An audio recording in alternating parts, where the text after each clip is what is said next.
común, Pues o menos. yo, incluso hasta con cierta satisfacción, encuentro algún punto en común. Y me refiero por lo menos a la preocupación. Es la primera vez que el Partido Popular, en este año y medio de gobierno que llevamos en el gobierno de España, se preocupa por los problemas reales de la ciudadanía. Es decir, ha venido hasta ahora preocupándose por cuestiones que a nadie le preocupan, que si ahora ¿no? Lo ha dicho la diputada, el hermano de Pedro Sánchez, o la amnistía, o el larga etcétera que tenemos siempre acostumbrado a escucharles, y por primera vez escuchamos propuestas reales que afectan a la ciudadanía. Es verdad que luego en la materialización encontramos diferencias. Yo creo que el Partido Popular se centra mucho, como siempre ha hecho, en liberalizar el suelo, es decir, en beneficiar con este tipo de políticas a lo que son los grandes empresarios y a los grandes tenedores, ¿no? Su medida estrella es reducir el impuesto de transmisiones patrimoniales. Estamos hablando en quienes pueden heredar o en quienes pueden comprar. Yo creo que la clave al problema de la vivienda en España y en Canarias, porque además en la propia archipiélago es diferente en unas islas, en otras, las claves que hay que pulsar. Hay que tener un programa multifactorial, hay que atacar todo el problema de la vivienda de diferentes formas. Y yo creo que eso lo ha hecho el Partido Socialista, ¿no? Ha puesto en valor, por un lado, la necesidad imperiosa de tener vivienda pública. Somos el país europeo que menos vivienda pública tiene. Tenemos creo que alrededor de un 6%, otros países están en torno al 20%. La vivienda pública interviene directamente en el precio de la vivienda. Conseguir que los alquileres sean asequibles va a reducir de forma sistemática que los alquileres y el precio de la vivienda también se modulen. Es decir, tenemos que tener prácticas que permitan que las viviendas que están vacías se pongan en alquiler, dar seguridad a los propietarios, darles beneficios, que por eso este nuevo paquete de medidas viene a complementar la ley de vivienda. Y aquí hago un inciso. La ley de vivienda no hay que cargársela, la ley de vivienda hay que aplicarla. El Partido Popular de forma sistemática ha bloqueado la aplicación de la ley de vivienda, y lo explico rápido. La ley tiene muchísimas mejoras en todos los sentidos, tanto para agilizar trámites burocráticos, como ha dicho la diputada del Partido Popular, pero también para las bonificaciones de los alquileres. Bonificaciones que simple y llanamente necesitan que los municipios declaren zonas tensionadas. En los municipios gobernados por el Partido Popular o cogobernados por el Partido Popular no se declaran zonas tensionadas y no se aplica la ley. Pero vemos que en sitios donde sí se está aplicando, y hay un ejemplo muy claro en Cataluña, hay una reducción ya del 5% del precio del alquiler. Es decir, donde se aplica la ley, funciona. Donde no se aplica, no funciona. El boicot permanente del Partido Popular a la ley es lo que ellos están procurando. Yo creo que tienen que preocuparse de la ciudadanía y dejar de preocuparse de ser el no al todo. No obstante, el presidente del Gobierno, en el anuncio que ha hecho de la bonificación del 100% a quienes pongan en alquiler su vivienda, es aunque no declaren las zonas tensionadas. Es decir, como el Partido Popular boicotea la ley de vivienda, el Gobierno sigue poniendo toda la carne en el asador. Señora, Según en qué territorios, en mayor o menor medida, pero es claro, es directo. El impacto, hay más vivienda en vacacional, se aumenta el precio porque hay menos vivienda para alquiler, digamos, convencional. El tema del alquiler vacacional no hay que demonizarlo, es decir, todo el mundo tiene derecho a tener una familia, tiene derecho a tener una segunda vivienda y rentabilizarla, en alquiler vacacional o en alquiler no lo que vacacional. propone el gobierno en concreto es aumentar Exacto, el impuesto sobre lo que yo creo que las estos cosas negocios. hay que ponerle el collar que toca, ¿no? Y cuando una cosa es una actividad económica, tiene que repercutirse como actividad económica. Lo que no puede ser es que un alquiler no tribute cuando está generando un enriquecimiento. Y sobre todo la ley, la propia ley y ahora las medidas van para acentuar eso. Es decir, una persona puede decidir poner su vivienda en alquiler vacacional, no pasa nada, lo puede seguir haciendo, pero tiene que aportar. ¿Eso qué va a hacer? Que al final haga números, ¿no? Y de hecho, si estuviese ese alquiler vacacional en una zona tensionada, declarada, ahora mismo si hiciera números también le sale a cuenta el alquiler tradicional, por llamarlo de alguna manera. ¿Por qué? Porque el beneficio que se tiene en la bonificación actual es hasta el 90%.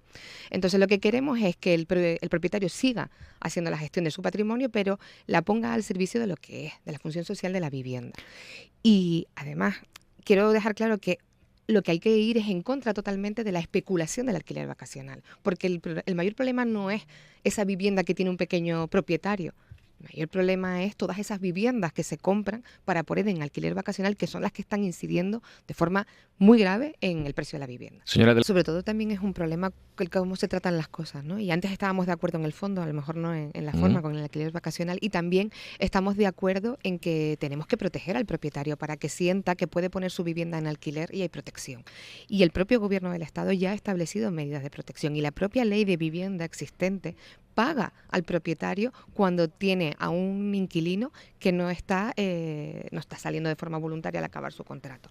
Lo que no podemos es demonizar las situaciones. No es lo mismo una familia que por el incremento del alquiler llega un momento en que no puede hacer frente, que no puede pagar la totalidad del alquiler que se le pone, y yo creo que ahí el Estado y las comunidades autónomas, que no olvidemos, comunidades y ayuntamientos son los competentes en materia de vivienda, tienen que tener también planes B, ¿no?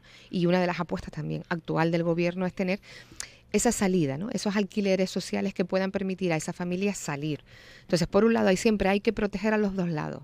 Y yo creo que esa es la dificultad, proteger a quien pone su vivienda en alquiler, que no deje de recibir sus ingresos, pero también proteger a esas familias que no están pudiendo hacer frente, porque son familias medias, nos puede pasar a todos, Roberto. Estar en un lado o en el otro nos puede pasar a todos. Y el Estado ha puesto la ley y ahora pone otras medidas. Y vamos a seguir trabajando en esa línea, en que nadie quede desprotegido. Pero el tema del tratamiento que hace el Partido Popular, y ahora lo dirá la diputada, lo de la desocupación en 24 horas, yo creo que es meter un terror y meter un miedo. A ver, vamos a escuchar. A mí me preocupa muchísimo la aseveración que ha hecho la diputada, es decir, cómo lo delincuente, el ocupas delincuente, todo.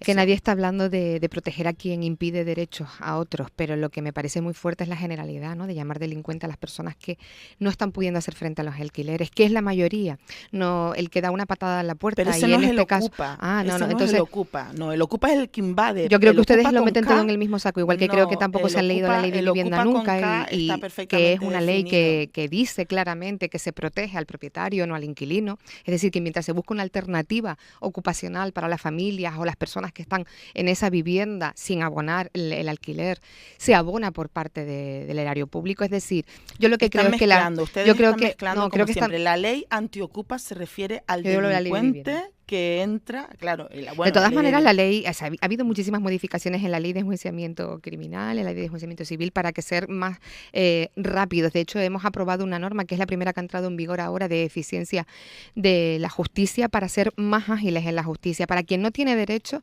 no lo use. Y en ese sentido siempre nos van a encontrar. Lo que no nos van a encontrar es en meter en un mismo saco a todo, generar una confusión y generar un terror. Yo creo que el proteger al propietario es factible, sin hablar de ese terror sobre los ocupas, porque además el porcentaje de ocupación ilegal no es el que... A nosotros...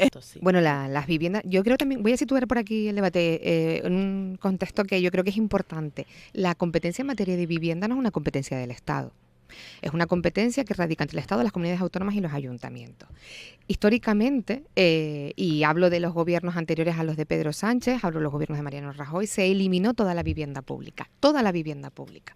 Y eso es importante dejarlo muy claro, porque de esos miembros tenemos estos cestos, ¿no?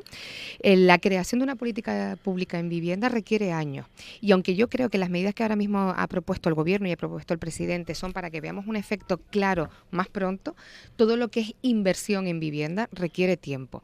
Las que se han puesto ya a disposición no estaban antes, no estaban ni planificadas. En Canarias, que antes también lo comentaba la señoría Jimena, en Canarias durante 30 años el gobierno de Coalición Canaria y Partido Popular, ahí este mixto que han tenido, no se había hecho una sola vivienda pública. Tuvo que ser el presidente Torres quien inauguró, creo que fue en Lanzarote, el primer gran paquete de vivienda pública.